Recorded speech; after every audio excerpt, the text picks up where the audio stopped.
예, 안녕하세요. 안녕하십니까. 예, 안녕하세요. 예. 프린트 받으셨죠, 오늘? 받으셨고, 오늘 오후에 들으셨나 본데, 이제 무료 특강을 하거든요. 공개 강의. 그래서 이제 감정평가를, 감정평가 파트가 이제 중요한데요. 저 이제 평가사도 강의하는데, 감정평가 파트가 한 6문제 나오는데, 한 거의 2문제 정도 맞출 수 있는 부분, 여기를 하려고 해요. 그죠? 그꼭 빠지지 마시고, 신청 꼭 하세요.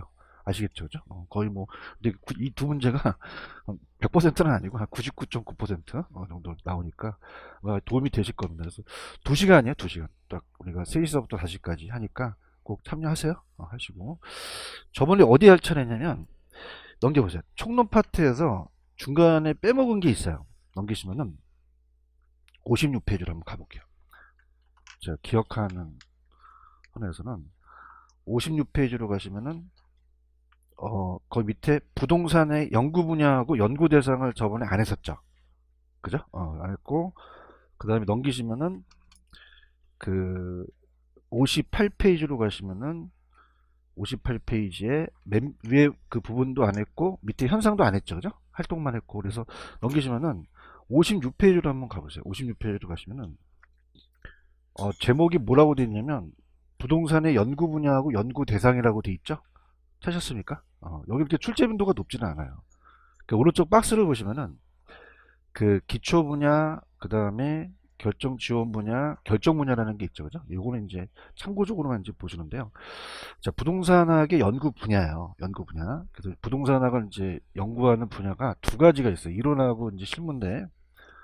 자, 그래서 부동산학의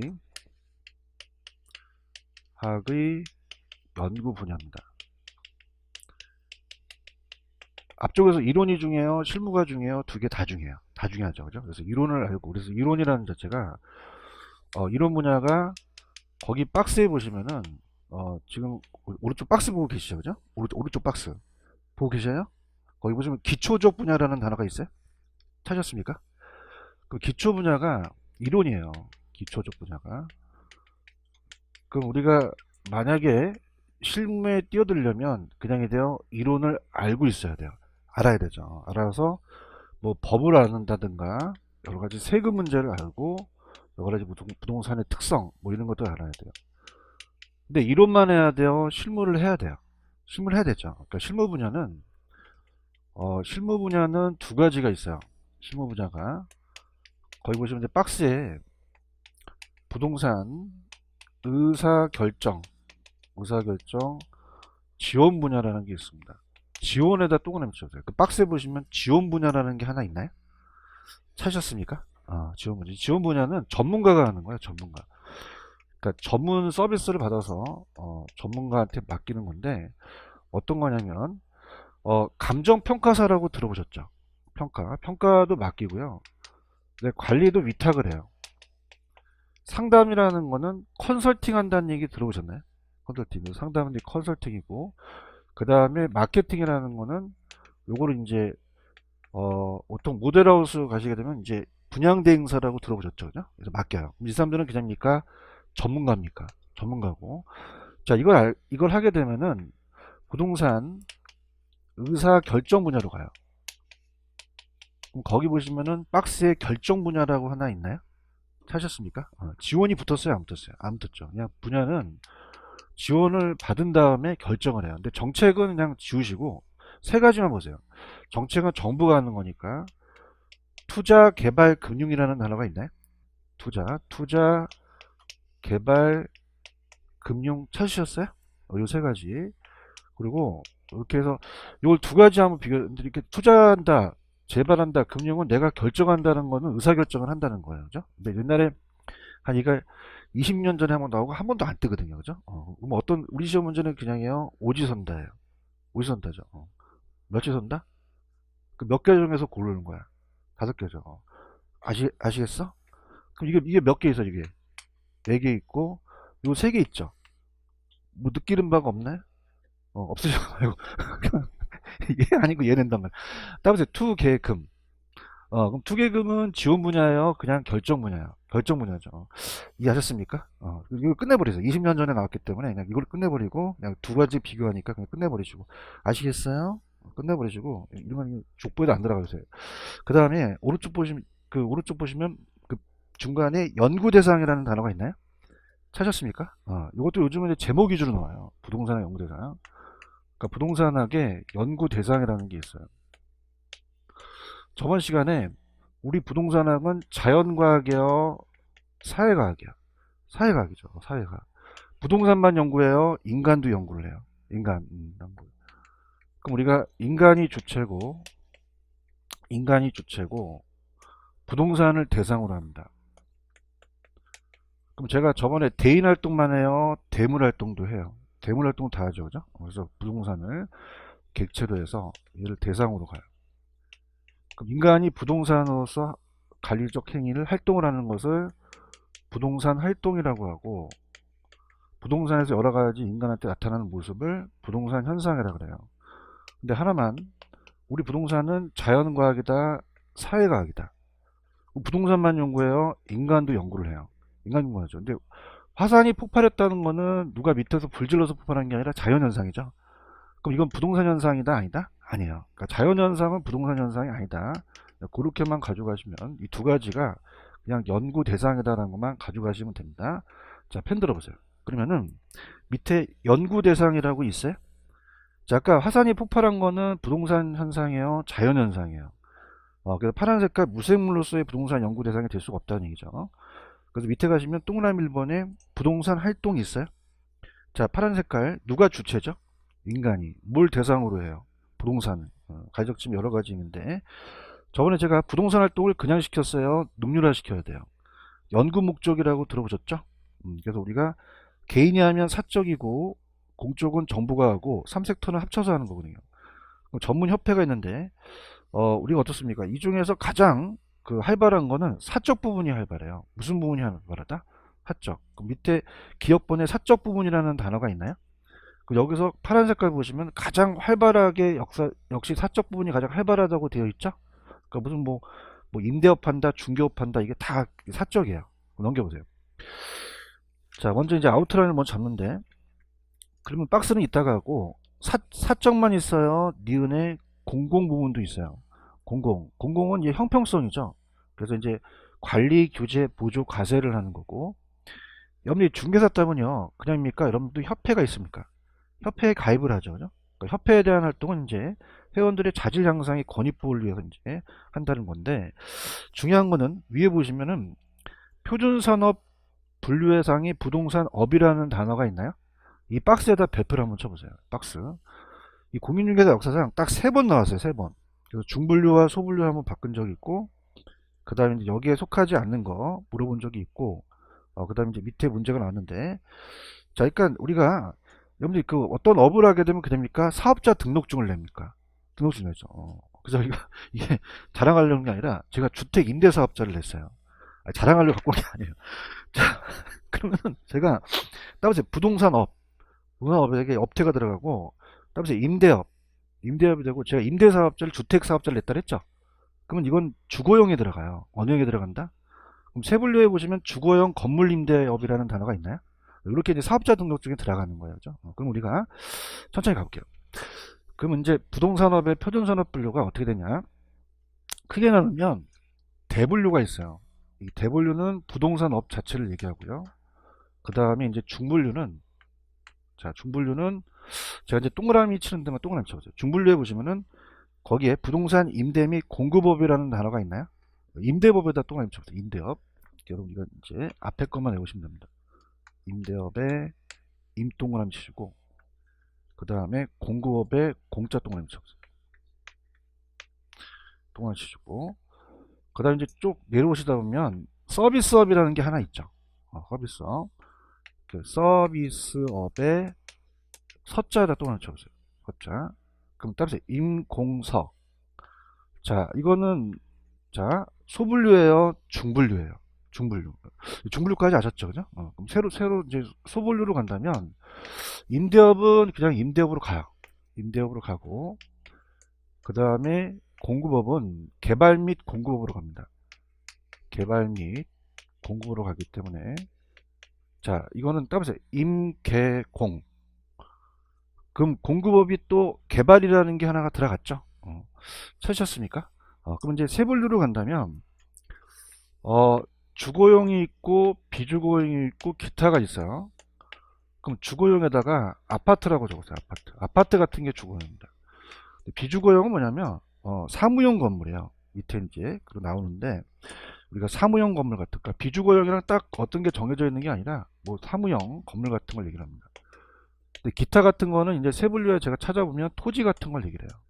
이렇게 얘기하고요. 그럼 주거만 있어요? 비주거도 있어요. 비주거. 그럼 제가 이제 어, 주택 임대사업자를 냈으니까 저거는 비주거예요, 주거예요. 주거용 건물 임대업에 들어가죠? 이렇게 하고요. 근데 개발 및 공급업도 주거도 있고 비주거도 있고 기타가 있어요. 근데 서비스업에 관리업이라는 단어가 있나요? 찾으셨습니까? 관리업.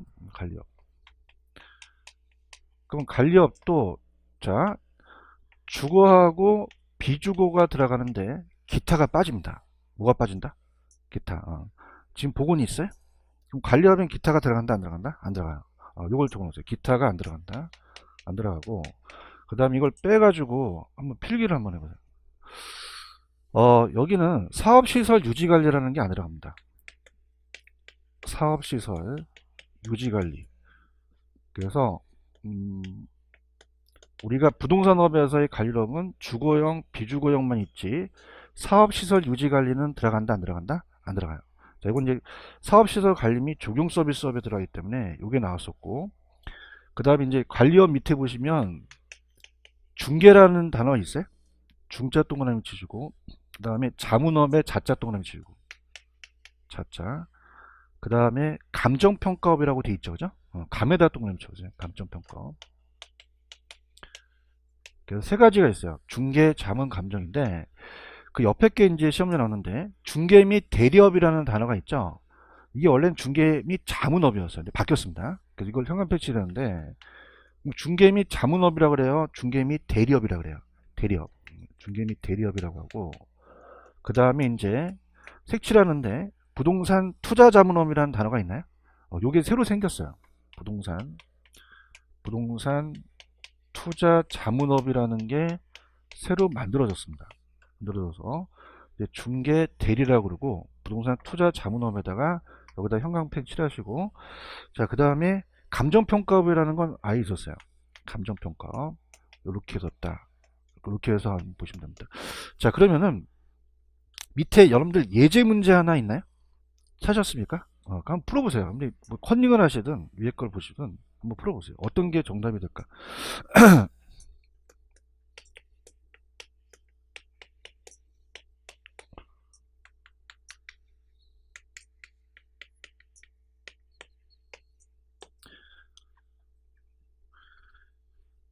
위에 걸 보고 해도 시간이 많이 걸리죠, 그죠?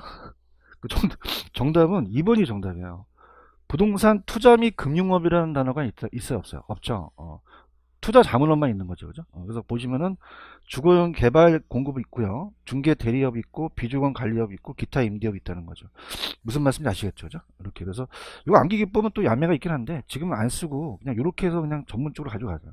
아시겠죠, 그죠? 이렇게 해서 우리가 아까 관리업은 기타가 있다, 기타가 없다, 없고 사업시설 유지관리가 들어간다, 안 들어간다, 안 들어가고 부동산 투자 자문업이라는 건 있죠. 근데 투자 및 금융업이라는 건 있어요, 없어요? 없다는 거. 그 정도만 가져가세요. 이해 가셨습니까? 됐고요. 자, 밑에 가시면은 밑에 부동산 현상이라는 단어가 있나요? 그래서 정의만 내리세요. 정의만. 그래서 아까 인간의 삶에 영위하는 토지로부터 부동산으로부터 나타난 여러 가지 법칙성을 우리가 그냥 현상이라고 한다. 그렇게 보시면 되고 그 다음에 이제 세 번째 줄은 인간이 부동산 활동으로부터 생기기도 하지만 부동산의 본질로부터 오는 경우도 있다. 자, 우리가 부동산 활동을 하면서 투기를 하면 그냥요 땅값이 올라가요. 집가가 올라가죠. 그러니까 집가고 현상이라고 하거든요. 근데 이제 원래 그렇게 투기하면서 하지만 우리가 부중성이라는 얘기 배우셨죠. 땅이 한정돼 있기 때문에 집가가 올라갈 수도 있죠. 그래서 본질로 오는 경우도 있고 활동이 오는 경우가 있는데 참고만 하세요. 요즘 얘기 안 나옵니다. 잘. 자, 그럼 넘기시면 부동산 활동을 했었고 마지막 페이지 61페이지로 한번 가보세요. 가시면은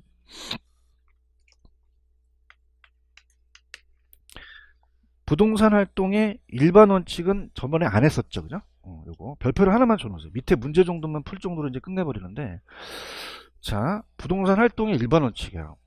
자, 부동산 활동을 할 때 일반 원칙을 지키자.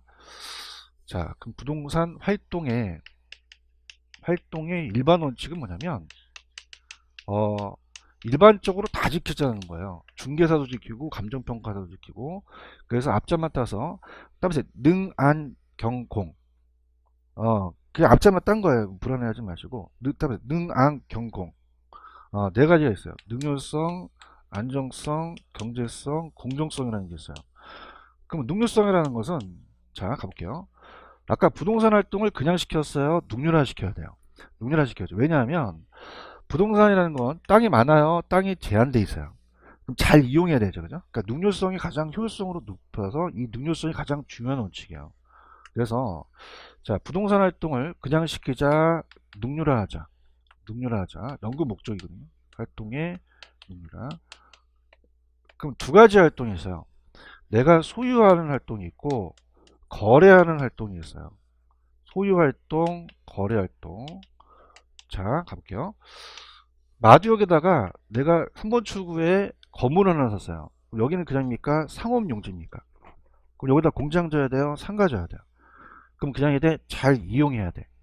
따라서 최유 이용 원칙이라는 게 있어요. 최유용의 원칙을 지켜야 돼. 최유효 이용의 원칙을 지키자. 자, 그 다음에 내가 이거를 중개를 해요. 그럼 중개를 하게 되면 그럽니까? 법에서 어긋나면 안 됩니까? 안 되죠. 그럼 거래 활동할 때는 거래 질서를 확립시켜야 돼요. 거래 질서의 확립.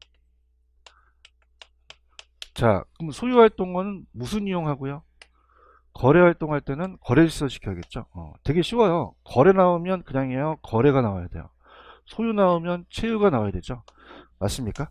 자, 이거는 안정성의 원칙이에요? 능률성의 원칙이에요? 능률성. 안정성은 거래사고를 막자는 얘기예요. 거래사고가 터지는 거를 미리 안전하게 막자는 건데, 이 두 가지가 상호 견제 관계에 있어요. 무슨 말이냐? 여러분들 급매물 같은 거는 비싸게 나와요? 좀 싸게 나와요? 그러면 만약에 10억짜리가 7억으로 나왔다. 그럼 싸게 나오면 주어진 시간이 좀 짧죠. 그럼 주어진 시간에 빨리빨리 하자가 능률성이에요. 근데 빨리 사다 보니까 그냥입니까? 거래사고가 터집니까? 법경기가 터지죠, 그죠? 그래서 이게 더해질 수 있어요. 근데 너무 막 시간을 막 되다 보니까 이걸 놓치게 되면 이게 팔리죠. 안정성 따지면. 그래서 이렇게 봅니다.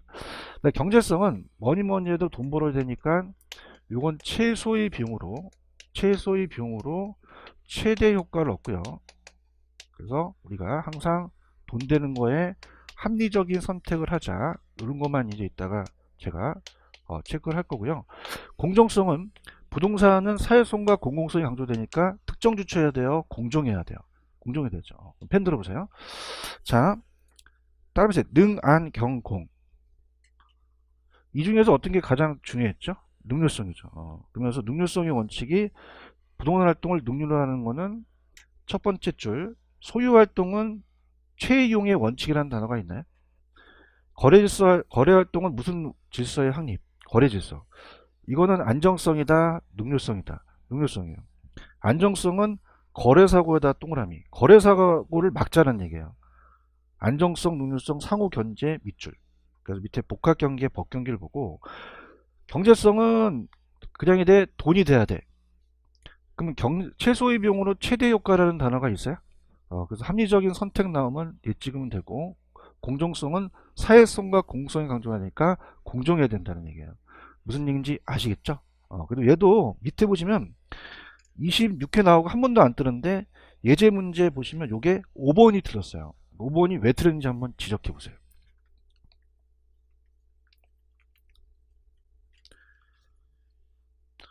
자, 봐봐요. 소유활동의 채용 원칙을 지키는 거는 무슨 성의 원칙이에요? 능률성이지 안정성의 원칙과는 상관이 안 되죠? 네, 그렇게 잡으시면 돼요. 아시겠습니까? 됐습니다. 그 다음에 이제 오늘 넘겨보세요. 프린트 갖고 이제 오늘 할 겁니다. 그래서 어디로 가시냐면 교재는 80페이지를 피세요. 80페이지. 80페이지를 피시면 우리 경제론을 배울 거예요. 경제론. 경제론. 말만 들어도 그냥 두근두근 하죠. 경제를 잘 알아야 되니까. 그래서 보시면 거기에 부동산 경제론이 있어요? 찾으셨어요? 여기. 부동산 경제론에서는 이제, 시험 문제가, 자, 오늘 배우실 게 이제 수요와 공급이에요. 수요와 공급. 자, 그냥 수요와 공급이에요. 부동산의 수요와 공급이에요. 부동산의 수요 공급이죠. 이런 것도 이제 배우실 거고, 그 다음에 경기 변동을 배우실 겁니다. 경기가 항상 고정적이에요. 변해요. 변하죠. 그래서 문제 비중은 수요 공급이 더 잘 나와요. 얘가 세 문제에서 한 네 문제가 나오는데 일곱 문제가량 초제된 것도 있었거든요. 굉장합니다. 여기. 경기 변동은 한 문제에서 두 문제인데 거미집이론이 나왔는데 오늘 다 안 나왔어요. 그래서 이렇게 해서 나온다면 5에서 6 정도? 이 정도 이렇게 예상을 하는데, 그래서 이제 거기 보시면은, 그 내용이 나와 있어요. 그래서 한번 보시면 되고, 그럼 본격적으로 이제 오른쪽으로 그냥 바로 가볼게요. 자, 오른쪽에 가시면은 수요 공급 이론이라는 단어가 있죠? 들어갑니다. 그럼 우리가 부동산 수요를 하려면 이 경제학자들이 얘기하는 수요의 개념을 아셔야 돼요. 그죠? 그러니까 수요 개념을 잡아보는데, 자, 마음을 편안하게, 수요는 파는 쪽이에요? 수요는 사는 쪽이에요? 하는 쪽이죠. 하는 쪽. 그래서 소비자가 그럼 갑순이가 사과를 100개 먹어요. 많이 먹어요? 적게 먹어요? 100개 먹어. 1년에 100개인데? 한 달에 100개면 많이 먹죠. 하루에 100개는 미쳤어. 삐꼬고 다녀. 사과 같은 내 얼굴. 그러면 이게 먹으실 때 기간을 정해놓는 거예요. 시점입니까? 기간입니까? 기간. 그러니까 얘가 1년에 먹느냐, 아니면 한 달에 먹느냐, 하루에 먹느냐. 아시겠습니까? 그래서 따라서 일정 기간. 항상 기간을 명시하라는 얘기예요. 수요는. 그래서 일정 기간을 명시해야 돼요. 그래서 일정 기간 동안. 그래서 이건 유량 개념입니다. 물론 저량도 있어요. 근데 저량도 있지만 유량 개념을 명시해야 되고요. 그 다음에 이제 작년에 이제 비슷한 게 나왔었는데, 자, 수요를 분석해요. 수요를. 그래서 갑이라는 건설회사가 여기에 24평 아파트를 이 지역에 지금 팔려고 그래요. A 지역에. 그럼 그냥이 돼요? 수요 분석을 해야 돼요. 해야 되죠. 가는 의순이한테 이렇게 리포트를 합니다. 이 아파트 살려고 하는데 사시겠어요? 했더니 어저께 샀는데 합니다. 그죠? 그럼 어저께 산 게 중요해요? 사려고 하는 게 중요해요? 사려고 하는 게 중요하죠. 마음 편안하게 가지세요. 산 게 중요하다? 사려고 하는 게 중요하다? 그러니까 수요라는 건 아직 안 산 거예요. 그죠? 구매했어요? 구매하고자 하느냐? 하고자 하는. 그래서 구매하고자 하는 걸 얘기하지, 구매된 수요는 수요가 안 들어가요. 그럼 수요는 아직 샀다 안 샀다? 안 샀다는 거죠. 구매하고자 하는. 무슨 얘기인지 아시겠어요? 그래서 아직 살 의사를 얘기하는 거지, 산 수요는 내가 그 분석하는 수요에 안 들어가요. 그래서 이건 사전적이라는 개념이고, 살 의사를 얘기합니다. 살 의사. 그러니까 사후적하면 안 된다. 이렇게 돼 있다가 제가 체크해 드리고요. 자, 그럼 이거 3억에 분양하려는데 사시겠어요? 그때 돈이 없대요. 그럼 그냥 보내야 돼요. 그럼 얘는 수요에 들어간다 안 들어간다? 안 들어가야 돼요. 그럼 살 의사만 있어야 된다? 능력도 있어야 된다? 능력도 있어야 돼요. 그래서 욕구를 갖춰야 돼요. 욕구. 그래서 살 수 있는 능력도 갖춰야지만 그걸 수요라고 합니다. 그죠? 그 욕구를 우리가 구매력이라고 그래요. 구매력. 그럼 살 의사만 있어야 돼요? 살 능력도 있어야 돼요. 능력도 있어야죠. 살 능력. 그래서 요까지 이제 다 갖춰야 된다. 그걸 따르면서 유효수요. 유효수요라고 해요. 유효수요. 잠재수요하면 안 되거든요. 그래서 요거의 반대가 잠재수요예요. 이 잠재수요라는 것은, 잠재수요는 살 능력이 없다는 거죠. 살 능력이. 자, 우리 부동산은, 자, 그럼 우리가 그냥 배워요? 부동산을 배우고 있어요. 부동산은 저가예요? 고가예요? 비싸죠? 맞아요? 그럼 그냥 돈을 빌려야 돼요. 빌려야 되죠. 그러니까 여기서 수요라는 것은 차입 능력도 들어가요. 그래서 대출금도 들어가거든요. 차입 능력. 차입 능력이 들어가기 때문에 금융 대출금도 들어갑니다. 그러면 무주택 서민들은 살 의사가 있는데 살 능력이 있다 없다? 없다. 누가 개입할 수밖에 없어요. 정부. 그럼 좀 이자를 고리로 빌려줘야 돼? 저리로 빌려줘야 돼? 그럼 부동산 수요가 늘어날 수 있다는 거죠. 이해하셨어요? 그 다음에 돈 빌리는 비율을 적게 해야 돼요? 좀 많이 해줘야 돼? 많이 해야지만 부동산 수요가 늘어난다는 얘기죠. 아시겠습니까? 그래서 펜 들어보세요. 이제 흔적을 남길게요. 81페이지 있어요? 그러면은 수요는 일정 기간 동안에 소비자가, 여러분들은 제 그 강의를 듣는다는 거는 이 제 강의 서비스를 듣고 계시죠.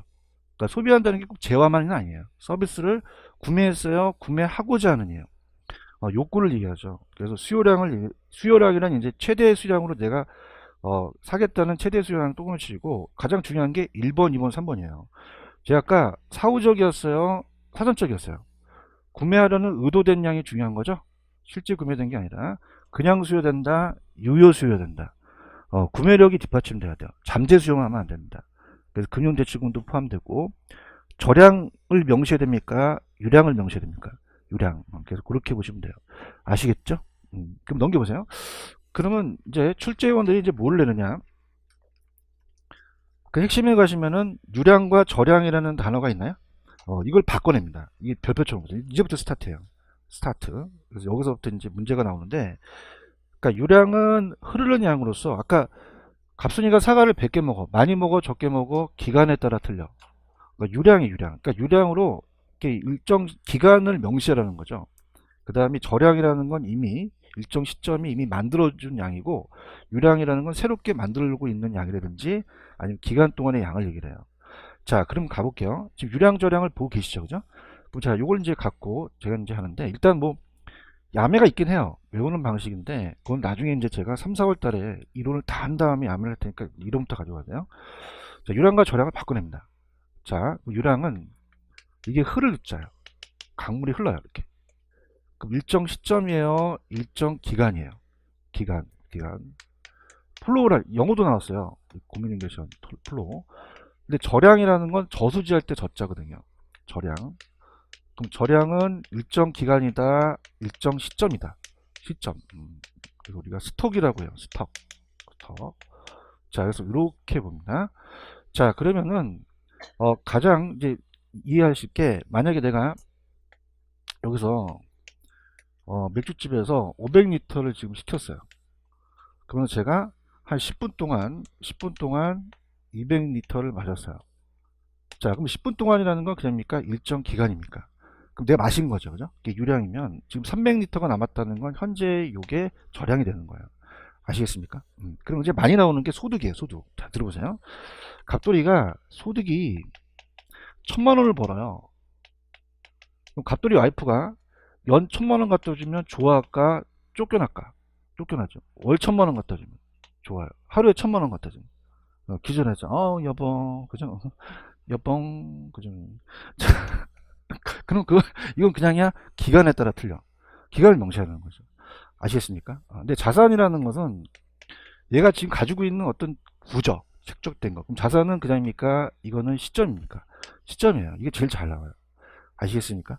그래서 그럼 임대료 수입이 1000만원 벌어요. 많이 벌어요. 기간에 따라 틀려요.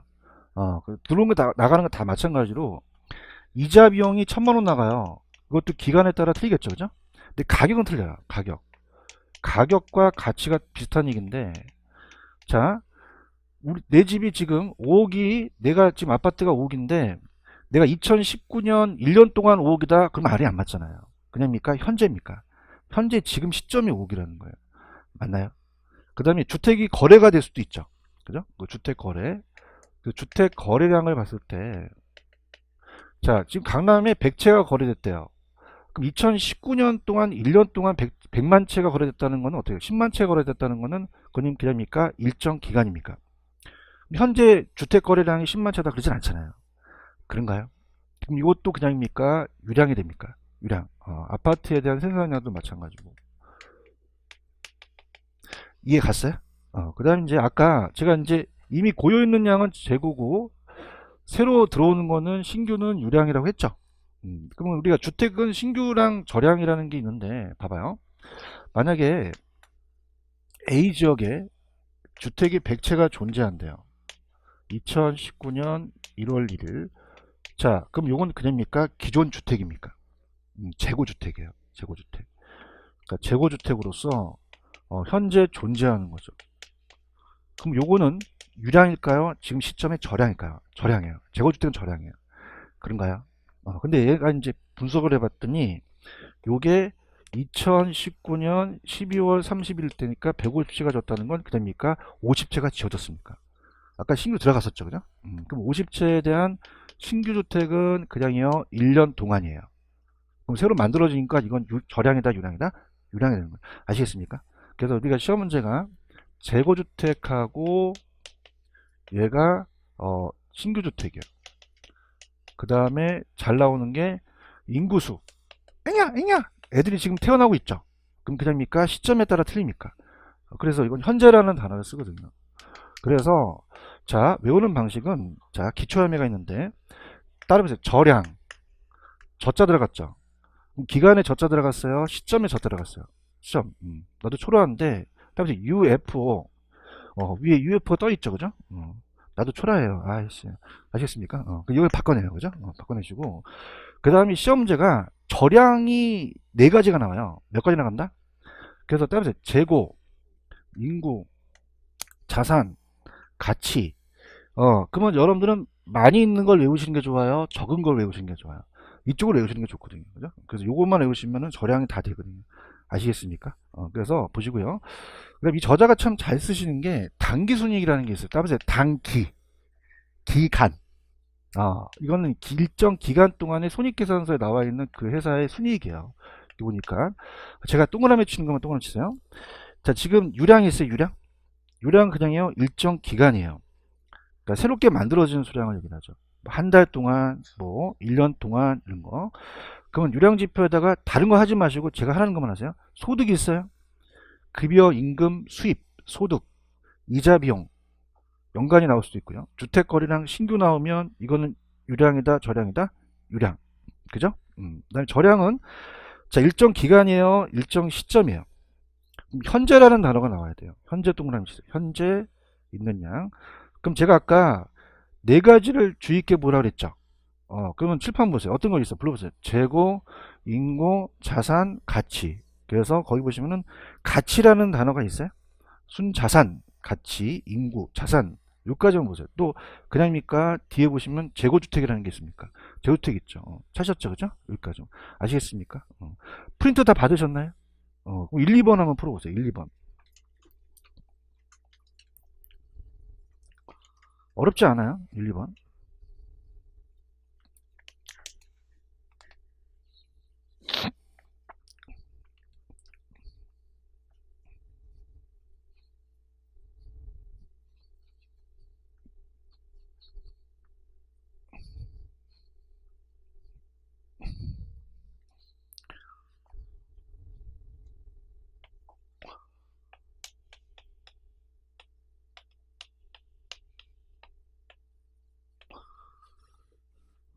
그래서 이제 뭐 1, 2월 달에는 거의 이제 우리가 그 좀 틀린 질문을 찾는 게 중요하기 때문에 거의 이제 틀린 문제를 많이 냈습니다. 1번 틀렸죠, 그죠?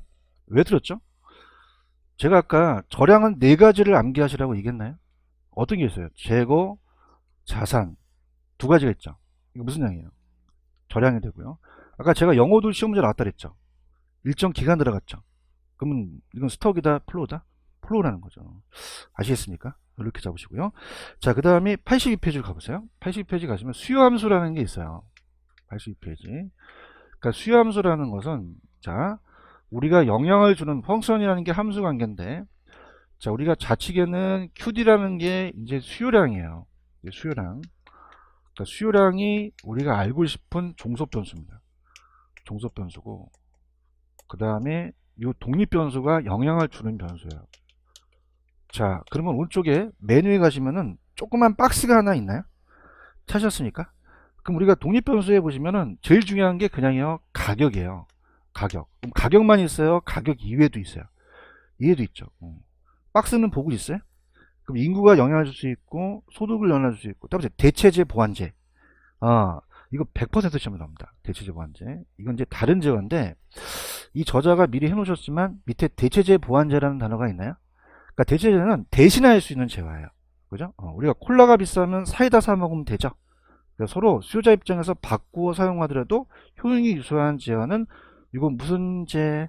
대체재. 그 보완제는 뭐냐면 커피에 프린터 먹죠. 그럼 함께 있을 때 효용이 커지는 재화가 보완제라는 얘기죠. 체크하셨어요? 그래서 이런 것들이 이제 수요량에 영향을 줄 수 있다는 거고, 그 다음에 여러 가지 뭐 소비자 예상, 뭐 기호, 뭐 이런 것들 이제 우리가 배우실 거예요. 그 다음에 3번에 가시면 수요 법칙, 수요 곡선이라는 단어가 있나요? 자, 그래서 우리가 입문 과정에서 배우셨기 때문에 바로 들어갈게요. 수요 법칙이라는 게 있습니다. 이 수요 법칙은 가격에 대한 것 때문에 그래요. 가격. 그럼 수요자는 가격이 비싸야 돼요? 좀 싸야 돼요? 싸야지만 많이 사겠죠. 그래서 가격과 수요량의 관계가 반비례 관계입니다. 비례다, 반비례다. 반비례. 역의 관계예요. 반비례. 그래서 역. 우리가 이거를 거기 보시면은 밑에 수요 곡선 하나 그려져 있죠? 그럼 수요 곡선 한번 그려볼게요. 그럼 어떻게 되느냐? 가격과 여기 프라이스고요. 세로축이 퀀티티가 양입니다. 그럼 제가 입문 과정에서 얘는 우상향한다, 우하향한다. 우하향하는 곡선이라고 말씀드렸죠. 그래서 이렇게 디맨드입니다. 원래는 곡선인데 직선을 그린 거고요. 수요 곡선이에요. 이 수요 곡선에 대한 것이 우하향하는 모양이 돼요. 우하향하는 모습으로 됩니다.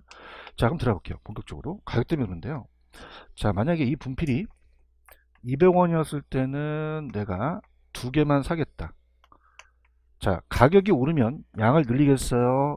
양을 줄이겠어요? 줄이죠. 가격이 떨어지면 양을 늘리겠죠. 그래서 우리가 늘립니다. 그럼 어떻게 됩니까? 이 점들이 세 가지 점밖에 없을까요? 무수한 점이 있을까요? 그럼 연결하는 곡선이 수요 곡선이라는 거죠. 아시겠습니까? 그래서 펜 들어보세요. 흔적을 남겨야 되니까. 자, 일단은 수요 법칙은 다른 조건이 일정해요. 가격만 바뀝니다. 그러면 두 번째 줄 보시면 가격과 수요량은 그냥이다, 반비례다. 마이너스 음의 관계라고 돼 있죠.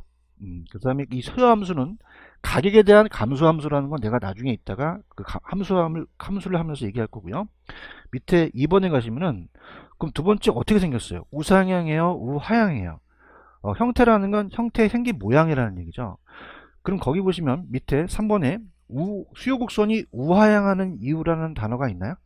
이게 두 가지 효과요. 무슨 효과, 무슨 효과? 소득 효과와 대체 효과. 넘겨보세요. 그럼 우리가 수요 곡선이 우하향하는 이유가 이게 가격 효과인데 이걸 나타내는 효과가 소득 효과와 대체 효과라는 게 있죠. 찾았습니까? 이 두 가지를 합성한 게 가격이고 이게 수요 법칙을 얘기를 해요. 그럼 소득 효과와 가격 효과는 똑같은 효과예요? 다른 효과야? 그냥이야 글씨도 달라. 소득하고 대체가 다르지? 그럼 다르겠지. 그럼 왜 다른지 볼게요. 소득 효과와 대체 효과입니다. 소득 효과와 대체 효과. 이거 바꿔서 낼 수도 있죠. 둘 다 가격 때문에 그래요. 결론적으로는. 아까 대체는 그냥이요. 대신할 수 있는 재화예요. 대신할 수 있는 재화. 그래서 A가 비싸면 B 사면 되죠. 그 두 가지 재화가 있어요. A 재화와 B 재화가 있습니다. 소득 효과와 대체 효과는 표현이 달라요. 자, 그러면은 아까 구매력이라는 단어 기억나시죠? 구매력이 있어야 돼요. 그럼 내가 1,000원이 있어요. 이 1,000원 한도 내에서 살 수 있는 실질적 수요가 되는 거죠. 그죠? 자, 그러면 1,000원 내에서 삽니다. 그럼 아까 대체제는 그냥이요. 대신할 수 있는 재화예요. 그러면 어떻게 돼요? 가격도 비슷하겠죠. 그죠? 가격도 얘가 만약에 100원에 10개를 사고 그 다음에 얘도 100원에 10개를 사요. 그럼 우리가 가격 효과에 의해서 가격이 200원으로 상승했어요. 그럼 여러분들 가격이 상승하면 그냥요 양을 줄이죠. 5개로 줄일 수밖에 없어요. 그래서 수요량을 감소하는 게 우리가 가격 효과라면 이 두 가지 소득 효과, 대체 효과가 합성한 게 이 가격 효과라면 이 두 가지 효과가 달라요. 그럼 잘 보시면요. 따라서 소득 효과. 소득 효과는 한 재화만 등장합니다. 몇 가지 재화만 등장한다? 한 재화. 그래서 A 재화 하나만 등장하지 B 재화라는 건 등장하지 않아요. 그죠? 그럼 두 가지 재화가 등장한다. 얘는 하나의 재화만 등장한다. 하나의 재화만 등장하지 두 가지 재화가 등장하지 않아요. 무슨 얘기 아시겠어요? 그럼 얘는 두 재화, 한 재화. 그 재화의 가격이 A 재화의 가격이 상승해 버리니 자, 양을 줄일 수밖에 없죠. 그럼 내가 월급이 떨어진 게 아니에요. 명목소득이 아니라 내가 실질 할 수 있는 실질소득이 감소한 거죠. 그래서 얘는 실질소득이라는 게 나옵니다. 그럼 실질소득이 늘어났어요? 실질소득이 줄어들었어요? 그러면 어떻게 돼요? 수요를 늘릴까요? 수요를 감소시킬까요? 감소하죠. 그 수요를 감소시켜서 자, 우리가 5개를 줄였는데 얘는 2개를 줄 수밖에 없죠. 무슨 말씀인지 아시겠어요? 분위기 안 좋아요. 다시 할게요. 소득 효과는 그냥이다. 하나의 제한만 등장한다. 그 다음 여기는 그냥이다. 이 소득이 나온다. 소득이 나오고 실질 소득이 나온다는 얘기예요. 이해 가셨어요? 근데 대체 효과는 달라요. 대체 효과는 그냥입니까? 대신할 수 있는 제한입니까? 그럼 하나의 제어가 등장할까요? 2가지 제어가 등장할까요? 2가지 제어가 등장해요. 그죠? 그래서 얘는 2가지 제어가 등장합니다. 자, 그러면 2가지 제어가 등장하면서 들어보세요. 그럼 만약에 A 제어의 가격이 상승하게 되면 수요량을 줄이죠. 맞습니까? 근데 얘는 제가 하나의 재화를 했어요. 2재화를 했어요. 2재화. 2재화 이상이 등장합니다. 2재화.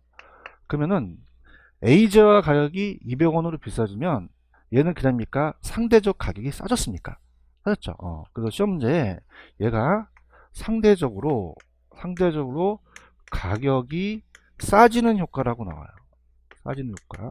근데 시험 문제는 이게 저속한 표현을 안 써요. 답이 하락하는 효과. 하락하는 효과로 나오죠. 자, 이거는 소득 효과겠어요? 대체 효과겠어요? 왜 그럴까요? 하나의 제어가 등장했나요? 두 제어가 등장했나요? 2제가 등장했죠. 그런가요? 그러면 A를 많이 사겠어요? B를 많이 사겠어요? B를 많이 사겠죠. 그래서 B 제어의 수요를 자, 우리가 3개를 늘리고 얘를 3개를 줄이겠죠. 무슨 말 아시겠죠? 그럼 갈게요. 소득 효과 있어요? 소득 효과는 2가지 제어요? 하나의 제어요? 하나의 제어하고 이 실질 소득이라는 게 나오죠. 한번 들어가 볼까요? 자, 소득 효과 찾으셨죠? 그럼 얘는 재화의 가격이 하락해서 상대적으로 소비자의 소득이 증가하였다는 것을 말한다. 그럼 소비자의 그러니까 면목 소득은 내 월급이 동일하다는 얘기예요. 근데 그냥입니까? 재화의 가격이 하락했습니까? 그럼 내가 쓸 수 있는 실질 소득이 향상했죠? 더 많은 양을 구매할 수 있다는 거죠. 이해 가셨나? 자, 그럼 이거는 대체 효과로 봐야 돼요? 소득 효과로 봐야 돼요? 소득 효과로 봐야 되죠. 맞나요? 근데 대체 효과는 하나의 제어가 등장해요? 2가지 제어가 등장해요? 2가지 제어가 등장하죠. 그럼 대체 효과는 이 대체제의 가격이 상승하면 그 제어의 수요량 감소하고 해당 제어의 상대적 가격이 하락했다는 얘기가 있어요? 그럼 요건 무슨 효과? 대체 효과. 그로 인해서 그 제어의 수요량이 늘어나는 현상을 얘기하는 거죠. 무슨 말씀인지 아시겠죠? 그럼 얘네들은 다 그냥이에요. 결론은 가격 때문에 그래요. 가격을 이 수요국수는 우하향하는 이유가 되겠죠. 아시겠나요? 됐습니다. 그 다음 오른쪽 가볼게요. 잘 따르고 계셔요. 밑에 84페이지 맨 밑에 가시면 4번에 수요량의 변화와 수요의 변화가 있나요? 별표 3개짜리입니다. 이게 너무 중요합니다. 여기서부터 이제 3개짜리가 되는데, 자, 요게 이제 수요량의 변화예요. 이제 경제학자들이 가격이냐 아니면 가격 이외냐를 이제 그거를 이제 구분을 하겠다는 거죠. 그래서 가격이냐 가격 이외냐. 그래서 이제 이걸 구분하기 위해서는 자, 이걸 이제 수요량의 변화라 그래요. 수요량의 변화. 자, 이건 수요 곡선을 얘기합니다. 그래서 이건 다른 조건이 일정할 때요. 다른 조건이 일정할 때. 자, 그래서 이건 해당 부동산의 가격입니다. 해당 채와 해당 부동산의 가격 변화예요. 자, 근데 뭐 아파트다. 아파트의 가격에 따라 바뀌겠죠. 자, 그런데 수요의 변화는 달라요. 양이 빠져요. 양이 들어간다, 양이 빠진다? 빠집니다. 빠지면서 표현이 다른 거죠. 그래서 수요의 변화는 자, 수요의 변화라는 거는 양이 들어갔나요? 양이 안 들어갔나요? 안 들어갔죠. 그럼 이거는 해당 부동산 가격 이외의 변화입니다. 예? 자, 가격이에요. 가격 이외예요. 그래서 가격은 똑같아요. 뭐 우리가 분양가가 200원이면 똑같고 다른 것 때문에 바뀌는 거죠. 얘는 곡선 자체가 이렇게 움직여요. 자, 그러면은 이건 그냥입니까? 곡선 자체 이동입니까? 자체 이동이죠. 그래서 1, 2, 3로 가죠. 자, 우리가 아파트를 살려면 그냥입니까? 돈을 빌려야 됩니까? 그럼 금리가 높아야 돼요? 금리가 낮아야 돼요? 낮아야 되죠. 그래야지만 수요가 증가하죠. 그럼 이거는 증가한다는 거는 우측으로 움직였어요. 어떻게 움직였다? 그럼 우측으로 그냥입니까? 이동을 했습니까? 이동했죠. 그래서 나중에 이게 우상향으로 올라간다는 게 있는데 이 저자분이 안 해놓으셨기 때문에 그냥 우측 이동으로만 가세요. 그래서 우측 이동. 그냥 가볍게 책이 없으니까. 자, 그 다음에 만약에 금리 인상이다.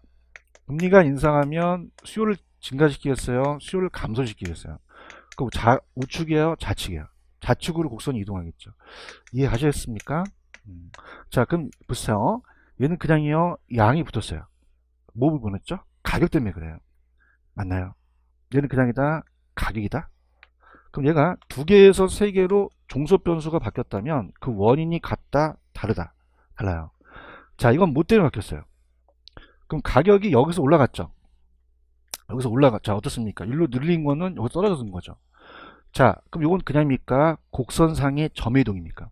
점의 이동이에요. 곡선상에서 바뀌는 거죠. 보고 계셔요? 그래서 이거는 곡선상의 점의 이동이 되고요. 점의 이동이 되고, 자, 얘는 가격이에요? 가격 이외예요? 그럼 곡선상의 점의 이동입니까? 곡선 자체 이동입니까? 자체 이동이죠.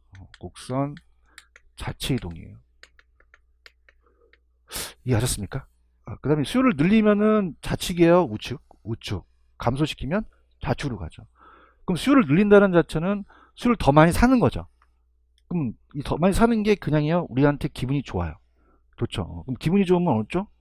우측. 기분이 나쁘면 좌측. 잘할 수 있어요? 그 금리가 인하하면 어떻게 돼요? 기분이 어떠세요? 우측. 세금을 부과시키면 좌측이란 거죠. 그죠? 제가 화장실 가다가 기분이 좋으세요? 그럼 어느 쪽 움직여야 돼? 우측. 그 다음에 나쁘면 좌측. 나만 즐기나 보다. 그래서 파시 작은데 야매 일로 와보세요. 그다음에 수요량. 자, 여기 그냥요, 이 동그라미 붙었죠. 연구한 거예요. 그다음에 수요량, 점의 이동, 점의 이동이 되는 거죠. 아시겠습니까? 근데 얘는 양이 붙었어요, 안 붙었어요? 그럼 점의 이동하면 돼요, 안 돼요? 안 되죠. 지금 모습 보니까 아직도 느낌이 안 오는 것 같은데, 이건요, 요거 지금 보이시죠? 여기 수요곡선이 나면 이 수요곡선이 움직입니까? 수요곡선은 가만히 있습니까? 가만히 있는 상태에서 그 위에서 왔다 갔다 하는 거예요. 맞나요? 그럼 이건 따라서 양, 점의 이동, 곡선 자체 이동하면 안 되죠. 맞나요? 근데 이거는 그냥요, 얘가 자체가 옮겨갔어요. 옮겨갔죠. 우측 좌측으로. 할 수 있겠어요? 다시 갈게요. 따라서 수요량, 뭐야? 점의 이동이에요. 어떤 거 같더니 옆에서 언니 수요량이 변화가 뭐야? 했더니 점의 이동이라는 거야. 뭔데? 했더니 몰라 이씨 그러는데 운동이 더 무서워요. 그럼 이건 뭐 때문에 바뀌었다 그러셔야 돼요? 가격 때문에 바뀌었다 그러셔야죠. 아시겠습니까? 점만 외우지 말고 미치겠어 그냥. 그냥이야 가격 때문에 그래. 그 때문에 그 다음에 이거는 점유이동이야 곡선 자체야. 가격이 가격 이외야. 가격 이외라는 거죠. 아시겠어요? 그럼 행적을 남길게. 84페이지 있어요? 지금 보고 있어요? 자, 따라서 수요량, 점유이동. 밑에 그래프 보니까 막 점이 왔다 갔다 하시죠?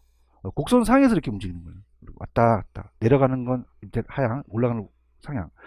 그럼 얘는 다른 조건이 일정할 때 그냥이요, 해당 부동산의 가격이에요. 곡선 상에서 움직이죠. 점의 이동이라고 합니다. 자, 그럼 이거는 수요량의 변화이기 때문에 부동산의 가격, 해당 부동산의 가격이고요. 오른쪽 보시면 수요의 변화라는 게 있나요? 그냥이요, 양이 빠졌어요. 그럼 점의 이동이 아니겠죠. 가격이야 가격 이외예요. 가격은 일정한 상태에서 다른 것 때문에 바뀐다는 거죠. 뭐 수요 곡선 자체가 증가는 우측, 감소는 좌측으로 움직인다는 거예요. 이해하셨습니까? 그럼 빨리 식기 전에 빨리 금방 까먹어지고 3번이 보세요. 3번이 맞나 틀렸나 보세요. 3번.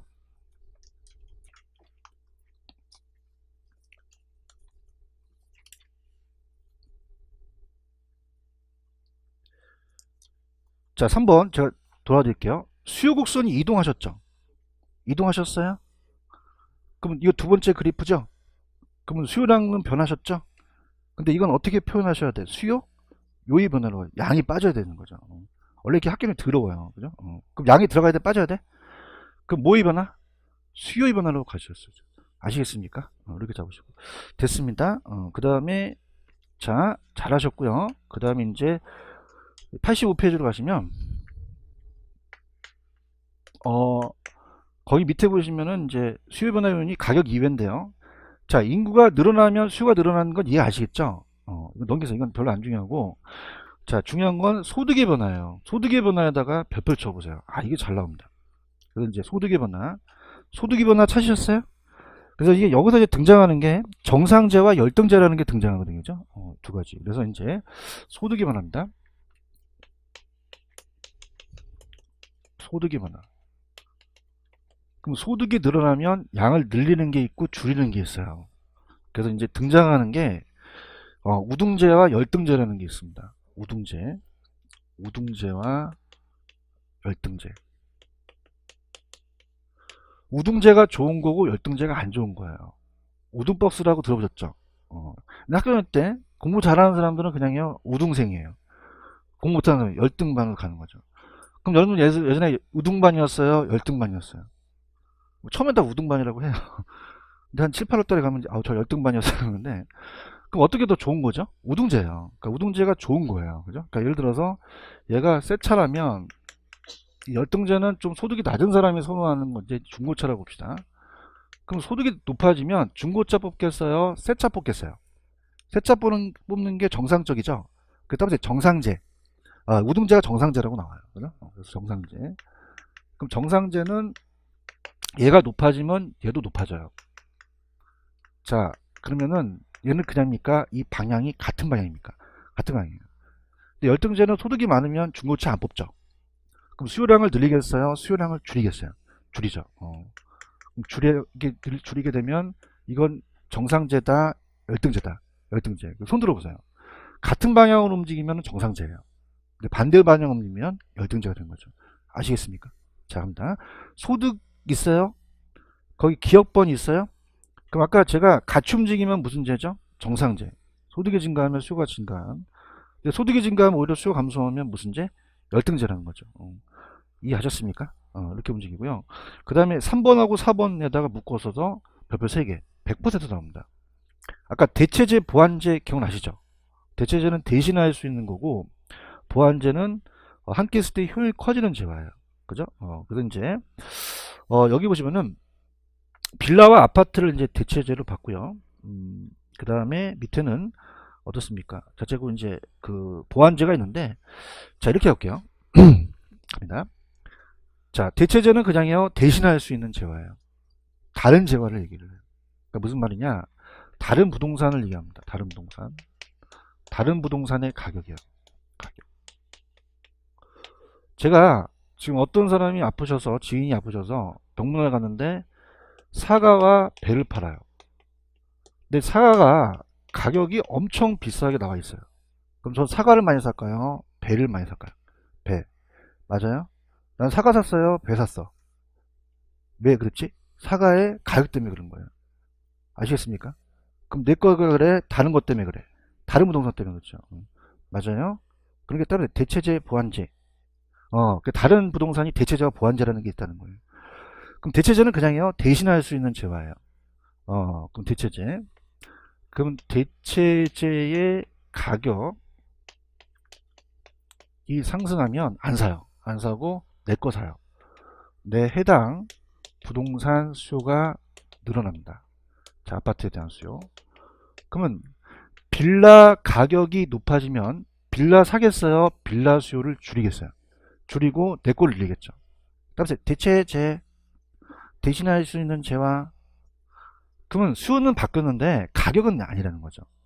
대체제 가격이 비싸면 사시겠어요? 안 사시겠어요? 안 사고 내 걸 사는 거죠. 오케이? 그럼 이건 그냥이야 다른 부동산 때문에 그래. 그렇지. 대체제 가격 때문에 그런 거지. 맞아요?